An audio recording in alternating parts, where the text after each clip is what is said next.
یہ چار فقہ وہ ہے کہ جو اہل سنت کی مشہور ترین فقہ ہیں، اور چاروں کے ماننے والے مختلف علاقوں کے اندر، مختلف ممالک کے اندر پائے جاتے ہیں۔ ویکیپیڈیا پر اگر سرچ بھی کیا جائے تو ریزلٹس نکل آئیں گے اور بتا دیا جائے گا کہ کہاں کس فقہ کے ماننے والے لوگ موجود ہیں۔ تو ان کی فقہ میں اور ہمارے فقہ جعفری ہونے میں بہت فرق ہے۔ وہ یہ خود اہل سنت اس بات کا اعتراف کر رہے ہیں اور اعلان کر رہے ہیں کہ فقہ حنفی جو سب سے پہلی فقہ ہے، امام ابو حنیفہ کی فقہ، اس سے پہلے کے جتنے مسلمان تھے وہ فقہ حنفی کے پیروکار نہیں تھے، کیونکہ ہو ہی نہیں سکتے۔ جب تک ابو حنیفہ کی ولادت نہیں ہوئی ہے اس وقت تک ان کے پیروکار کہاں سے آ جائیں گے؟ تو اس کا مطلب یہ ہوا کہ اس سے پہلے کے جتنے مسلمان تھے، نہ وہ فقہ حنفی پر تھے، نہ وہ فقہ مالکی پر تھے، نہ وہ فقہ شافعی پر تھے، نہ وہ فقہ حنبلی پر تھے، اور تھے مسلمان۔ اعوذ باللہ من الشیطان الرجیم، بسم اللہ الرحمن الرحیم، الصلاۃ والسلام علیک یا سیدی یا رسول اللہ وعلی آلک واصحابک یا سیدی یا حبیب اللہ۔ اہل تشیع کی جو سب سے بڑی بیماری ہے، وہ سب سے بڑی بیماری یہ ہے کہ وہ اپنی کتابوں کا مطالعہ نہیں کرتے اور دوسروں کی کتابیں لے کر وہ سامنے پیش کرتے ہیں اور کہتے ہیں کہ جناب دیکھو فلاں کتاب میں یہ لکھا ہے، فلاں کتاب میں یہ لکھا ہے۔ اب موصوف کو آپ نے سماعت کیا، موصوف کہہ رہے تھے کہ ہماری فقہ تو امام جعفر صادق سے شروع ہوتی ہے، جبکہ باقی اہل سنت والجماعت کے جو فقہ کے امام ہیں جب وہ پیدا ہوئے تب سے فقہ شروع ہوئی، اور ان سے پہلے چونکہ امام نہیں تھے تو ان کی فقہ بھی نہیں تھی۔ تو میں لمبی چوڑی باتوں پہ نہیں جاتا، میں صرف اس فقہ کو ہی دیکھ لیتا ہوں، اور اس فقہ کے متعلقہ جو مسائل ہیں وہ میں صرف آپ کے سامنے رکھنا چاہوں گا، پھر آپ دیکھیے گا کس کی فقہ درست ہے اور کس کی فقہ درست نہیں ہے۔ تو یہ میں سمجھتا ہوں کہ باقی پتہ نہیں ہر ایک کی اپنی رائے ہوتی ہے، لیکن میں جو سمجھتا ہوں وہ یہ ہے کہ جناب جو باتیں کر رہے ہیں کہ ان کی کتب میں جو کچھ لکھا ہے اور جو ان کے اماموں نے لکھا ہے، وہ امام جو ان کے ہیں وہ باقی جو امام جعفر صادق رضی اللہ تعالی عنہ تک ان کی فقہ جاتی ہے، تو یہ باتیں جو یہ بیان کرتے ہیں اور جو ان کی کتب میں لکھی ہیں یہ ان کی طرف منسوب ہے، اور میں یہ سمجھتا ہوں کہ یہ ان کی توہین ہے اور خالصتاً ان کی توہین ہے کہ ایسی گندی اور بیہودہ باتیں ان کے سامنے رکھی ہوئی ہیں۔ تو ایک طرف تو جب ہم دیکھتے ہیں ان کی باتوں کو تو اہل سنت والجماعت کو اپنا بھائی قرار دے رہے ہوتے ہیں، لیکن جب ان کی کتب کا مطالعہ کرتے ہیں تو وہ ان کے جھوٹے کو بھی سب سے زیادہ، یعنی یہودی سے، عیسائی سے، نصرانی سے، ان سب کے جھوٹوں سے زیادہ سخت اگر کسی کا جھوٹا ہے تو وہ اپنی کتابوں میں یوں لکھتے ہیں، وہ کہتے ہیں کہ سب سے زیادہ سخت جھوٹا جو ہے وہ سنی کا ہے، اور سنی کو وہ ناسبی کہتے ہیں۔ اب میں اس کا پہلا حوالہ دیتا ہوں تاکہ کسی کے ذہن میں کوئی شک باقی نہ رہے کہ شاید کہ ان کو کوئی حسد ہے یا ان کو کوئی ذاتی ان کے ساتھ جو ہے عداوت ہے۔ ہمیں کسی سے کوئی ذاتی عداوت نہیں ہے، بلکہ ہمارا حق ہے کہ ہم اپنے مسلک کا دفاع اور اپنی فقہ کا دفاع کرتے ہوئے ہم کتب کے حوالے دیں۔ جس طرح کے موصوف ہماری کتب کے حوالے دیتے ہیں اسی طرح ہم بھی حق رکھتے ہیں کہ ہم بھی انہی کے کتب سے حوالے پیش کریں، اور انشاءاللہ ہمارا جو حوالہ ہوتا ہے وہ اتھینٹک حوالہ ہم پیش کرتے ہیں، اور ہمارے پاس کتابیں موجود ہیں۔ پہلی کتاب میں جناب کے سامنے پیش کرنے لگا ہوں جس میں انہوں نے سنی کے جھوٹے کو یہودی، عیسائی اور نصرانی کے جھوٹے سے بھی زیادہ برا انہوں نے کہا ہے۔ یہ تو میں نے ابتداءً حوالہ پیش کیا، آگے دیکھیے گا کہ یہ کیسی کیسی چیزیں ان کی فقہ کے اندر موجود ہے۔ جی پہلی میں کتاب من لا یحضر الفقی جناب کے سامنے پیش کرنے لگا ہوں، اور جلد نمبر 1 ہے اور صفحہ نمبر 78 ہے صفحہ۔ میں اس پہ جناب کے سامنے روایت رکھنا چاہتا ہوں، اور اس میں کہتے ہیں کہ وَلَا يَجُوزُ الْوُضُوءُ بِسُورِ الْيَهُودِيِّ وَالنَّصْرَانِيِّ وَوَلَدِ الزَّنَاءِ وَالْمُشْرِكِ وَكُلِّ مَنْ خَالَفَ الْإِسْلَامَ وَأَشَدُّ مِنْ ذَلِكَ سُورٌ نَاسِبٌ وہ کہتے ہیں کہ وضو کرنا جائز نہیں ہے. بھائی کس سے جائز نہیں؟ کہتے ہیں کہ یہودی کے جوٹے سے وضو کرنا جائز نہیں ہے، نصرانی کے جوٹے سے وضو کرنا جائز نہیں ہے، اور ولد زنا جو ہے اس کے جوٹے سے وضو کرنا جائز نہیں ہے، مشرک کے جوٹے سے وضو کرنا جائز نہیں ہے. کہتے ہیں ہر وہ بندہ جو اسلام کا مخالف ہے اس کے جوٹے سے وضو کرنا جائز نہیں ہے. اور یہاں پر دیکھیے، اب میں اپنے سنی بھائیوں سے یہ مخاطب ہوں، دیکھیے ان کی کتابوں میں کیا لکھا ہے. وَأَشَدُّ مِنْ ذَلِكَ سُوَرُ النَّاسِبِ، کہتے ہیں کہ سب سے زیادہ سخت جو جھوٹا ہے وہ سنی کا جھوٹا ہے. سنی کا جو جھوٹا ہے وہ سب سے زیادہ سخت جھوٹا ہے. اب سنی کو ایک طرف بھائی قرار دیتے ہیں اور دوسری جانب سنی کے جھوٹے کو سب عیسائیوں اور یہودیوں کے جھوٹوں سے بھی زیادہ اس کو وہ کہتے ہیں کہ یہ اس سے زیادہ سخت ناپاک ہے اور اس سے تو وضو ہوتا بھی نہیں ہے. اللہ اکبر کبیرہ. یہ کیسی منافقت ہے، یہ کیسی منافقت ہے. یہ یہودیوں والا حصہ ہے جو میں سمجھتا ہوں کو ان کو جو ملا ہے اور اس کا وہ اظہار کرتے ہیں. میں اگلی روایت اسی کتاب کی پیش کرتا ہوں، جلد نمبر 1 ہے اور صفحہ نمبر 79 ہے. میں جناب کے سامنے پیش کرتا ہوں اور یہ آپ سن کر آپ کے پاؤں کے نیچے سے زمین نکل جائے گی کہ ایسا بھی ہو سکتا ہے کہ، اور ایسی بھی کہیں دنیا میں فقہ موجود ہے. آپ حیران اور پریشان ہوں گے کہ یہ بات امام جعفر صادق کی طرف منسوب کرنا اور پھر کہنا کہ انہوں نے ان سے سوال کیا گیا اور انہوں نے یہ جواب دیا.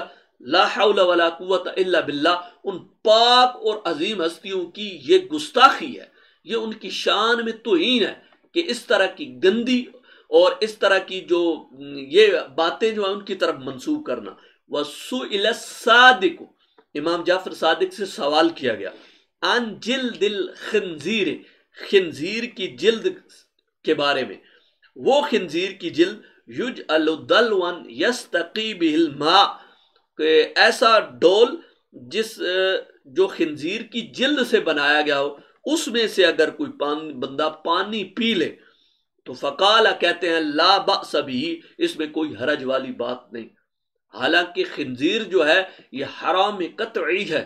قرآن مجید سے اس کے بارے میں بالکل واضح طور پر اللہ تبارک و تعالی نے اس کو حرام قرار دیا ہے.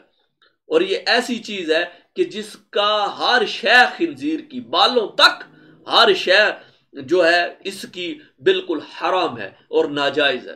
اور انہوں نے کہا کہ معاذ اللہ خنزیر کی جلد سے اگر کوئی ڈول بنا گیا ہے اس کے اندر اگر کوئی پانی ہے تو اس پانی کو اگر پی لیا جائے تو امام جعفر صادق کہتے ہیں کہ یہ جائز ہے، اس میں کوئی حرج والی بات نہیں ہے. اب غور کریں، توجہ کریں کہ کیا امام جعفر صادق ایسی بات کر سکتے ہیں؟ اپنے دل پہ بندہ ہاتھ رکھ کے دل کے مفتی سے ہی بندہ پوچھ لیتا ہے کہ کیا آپ کا دل اس بات پر آپ کو کہہ سکتا ہے کہ یہ بات ٹھیک ہے؟ کسی عام بندے کے آگے بھی آپ رکھیں تو یہ کوئی بھی ماننے کو تیار نہیں ہے.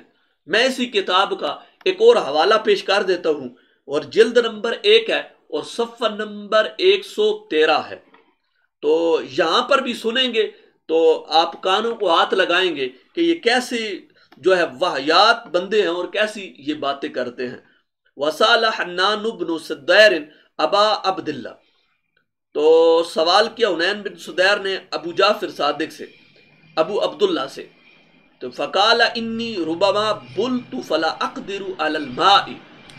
اب سنیں گے حیران رہیں گے کہ ایسے بھی سوال ہیں اور ایسے بھی آگے سے جواب دیے جا سکتے ہیں اور ایسی فقہ ہے جس پر یہ اترا رہا ہے، ایسی فقہ کہ یہ امام جعفر صادق سے نکلی ہے. بھائی ٹھیک ہے، آپ نے منسوب کرنا کون سی بڑی بات ہے، آپ کسی سے بھی منسوب کر سکتے ہیں، ڈائریکٹ آپ مولا علی سے بھی منسوب کر سکتے ہیں. آپ کو کوئی پوچھنے والا ہے، آپ کو اس پاکستان میں کوئی پوچھنے والا نہیں ہے، آپ ان کی طرف منسوب کر دیں. آگے تو ہم جب اس فقہ کو دیکھتے ہیں اس کے اندر جب ہم دیکھتے ہیں کہ اس کے اندر جو باتیں وہ بتا دیتی ہیں کہ یہ امام جعفر صادق کی ہے یا امام جعفر صادق کی نہیں ہے.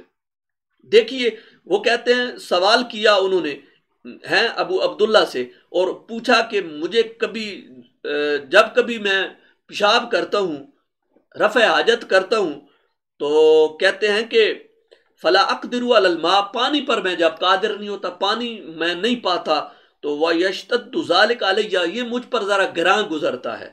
تو فقالا، تو آپ ابو عبداللہ نے فرمایا اذا بلتا و تمسحتا فامسک ذکرک بریکک، کہا کہ جب تو پیشاب کر لے تو پھر اپنی تھوک جو ہے وہ تھوڑی اپنی ذکر پر مل لے بس۔ تو کہتے ہیں کہ فَإِن وَجَدْتَ شَيْئًا، اگر تو پائے کچھ شے بھی تو کہہ دینا کہ یہ اسی سے ہے۔ اب یہاں پر آپ غور کریں کہ اگر پانی نہیں ملا ہے تو تھوک اپنے ذکر پہ لگا لے اور وہی کافی ہو جائے گا۔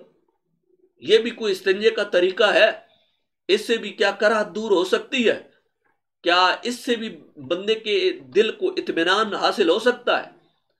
جو کراہت پیشاب سے حاصل ہو رہی ہے، کیا وہ تھوک سے دور ہو سکتی ہے؟ لا حول ولا قوت الا باللہ۔ ایسی چیزیں ان کی طرف منسوب کرنا، یہ ان پر بہتان ہے، ان پر الزام تراشی ہے، ان کی شان میں یہ ایک گستاخی ہے۔ ہمارے وہ امام ہیں، بہت بڑے امام ہیں، ان کی طرف ایسی باتیں منسوب کرنا ہم اہل سنت والجماعت سوچ بھی نہیں سکتے۔ انہوں نے تو ان کے متعلقہ لکھ دی ہے۔ میں دوسری کتاب آپ کے سامنے پیش کر دیتا ہوں، پھر ذرا ان کے بھی حوالے دیکھنا، اور پھر اترانا اس بات پر کہ ہماری فقہ تو امام جعفر صادق سے جا کر ملتی ہے۔ زبان سے کہہ دینا تو بڑا آسان ہے کہ میری فلاں سے مل جاتی ہے، میری فلاں سے مل جاتی ہے، زبان سے کہنا۔ لیکن آگے دیکھتے ہیں کہ اس میں لکھا ہوا کیا ہے۔ دوسری کتاب ہے الاستبصار، کتاب میں جناب کے سامنے پیش کرنے لگا ہوں، اور اس کا صفحہ نمبر 50 صفحہ نمبر میں جناب کے سامنے کھولا ہوا ہے، اور آپ دیکھیں گے تو آپ کو نظر آئے گا کہ ان ابی عبداللہ فی الرجل یبول قال ینتزہ ثلاثا ثم ان سأل حتی یبلغ الساق فلا یبالی۔ کہتا ہے ایک بندے نے کے بارے میں ابو عبداللہ سے روایت کی گئی ہے کہ ایک بندہ جو پیشاب کرتا ہے، تو آپ نے فرمایا کہ جب وہ پیشاب کر لیتا ہے تو ینتزہ ثلاثا، وہ 3 مرتبہ اپنے ذکر کو جھٹکا دے دے، اس کو جھٹکا دے۔ ثم ان سأل، پھر جھٹکا دینے کے بعد جو ہے، اب دیکھو کیسی عجیب عجیب باتیں اور گندی باتیں ان کی طرف منسوب ہے۔ ثم ان سأل، پھر اگر وہ بہہ جائے اس کے بعد پیشاب، جھٹکا دینے کے بعد، کہا 3 مرتبہ اس کو جھٹکو ذکر کو، اس کے بعد اگر وہ بہہ جائے یہاں تک کہ اس کی پنڈلی تک پہنچ جائے وہ پیشاب، تو جناب ابو عبداللہ کہتے ہیں فلا یبالی، کہتے ہیں کہ اس میں کوئی حرج والی بات ہی نہیں ہے۔ یعنی امام ابو جعفر کہتے ہیں کہ اس میں کوئی حرج والی بات ہی کوئی نہیں ہے۔ پیشاب پنڈلی تک جا رہا، وہ کہتے ہیں کوئی حرج والی بات ہی کوئی نہیں ہے۔ کیسی عجیب فقہ ہے، ایسی عجیب فقہ۔ اب دیکھو ان کے گل، یہ تو میں اس میں سے کچھ باتیں آپ کے سامنے رکھ رہا ہوں، وگرنہ اس کو بالترتیب پیش کیا جائے تو میرے خیال میں یہ عوام جو ہے، عوام اہل سنت، ان کو جوتوں سے لٹریشن کرے گی۔ اب پھر دیکھیے میں اگلا جو ہے 51 صفحہ 51 صفحہ جناب کے سامنے پڑھنے لگا ہوں، اس سے آپ دیکھیے گا، اندازہ لگائیے گا جناب کی جو ہے فقہ جو منسوب کی ہوئی ہے امام جعفر صادق کی طرف۔ دیکھیے جی، ایک شخص نے پوچھا آپ سے، امام ابو جعفر صادق سے، سألتہ کم یجزی من الماء فی الاستنجاء من البول، کہتا ہے پیشاب سے جب استنجا میں کتنے پانی کی ہمیں ضرورت پڑتی ہے؟ تو فقال مثل ما علی الحشفۃ من البلل، کہتے ہیں کہ صرف اتنا جتنا کہ اس کا حشفہ جو ہے، ذکر کا جو اگلا حصہ ہے، اس پر صرف تری لگ جائے، بس اتنا ہی کافی ہے۔ لو جی، استنجا ہو گیا۔ صرف ذکر کا جو اگلے حصہ ہے حشفہ، اس حشفے پر اگر تھوڑی سی تری بھی اگر آ گئی ہے تو کہتے ہیں بس یہی کافی ہے، اور اسی سے ہی جناب والا استنجا آپ کا ہو جائے گا۔ کیا ایسے ہو سکتا ہے کہ بندہ مکمل طور پر اطمینان قلبی حاصل نہ ہو؟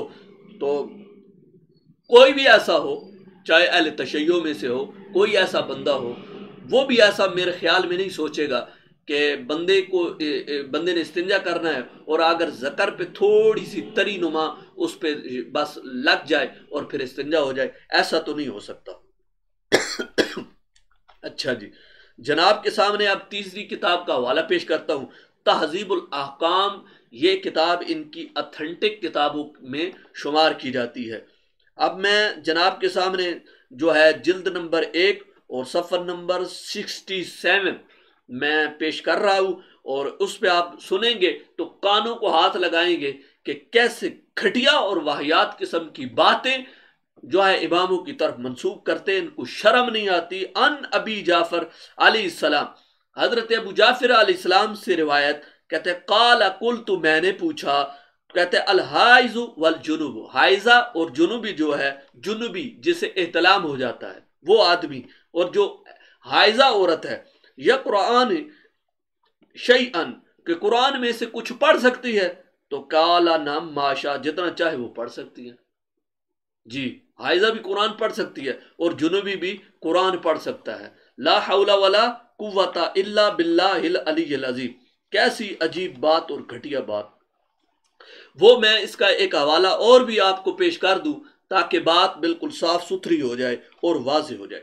تہذیب الاحکام میں یہ حوالہ پہلے بھی گزرا، میں دوبارہ پھر پیش کر دیتا ہوں، دوسری کتاب کے اندر یہ حوالہ موجود ہے، جناب جلد نمبر 1 اور صفحہ نمبر 68 جو ہے صفحہ نمبر ہے اس کا، جناب ان ابی عبداللہ علیہ السلام فی الرجل یبول قال ینتزه ثلاثا ثم ان سأل حتى یبلغ الساق فلا یبالی۔ تو اس آدمی کے بارے میں جو پیشاب کرتا ہے تو کہتے ہیں کہ وہ اپنے جو 3 مرتبہ جھٹکا دے دے اس کو، ثم ان سالا، پھر اگر وہ بہہ جائے یہاں تک کہ پنڈلی تک بھی جناب کا پیشاب پہنچ جائے، فلا یبالی، تو کہتے ہیں کہ کوئی حرج نہیں ہے۔ دیکھا، موصوف اس فقہ پر اعتراض رہا تھا اور کہہ رہا تھا ہماری فقہ تو امام جعفر صادق سے ملتی ہے جا کر۔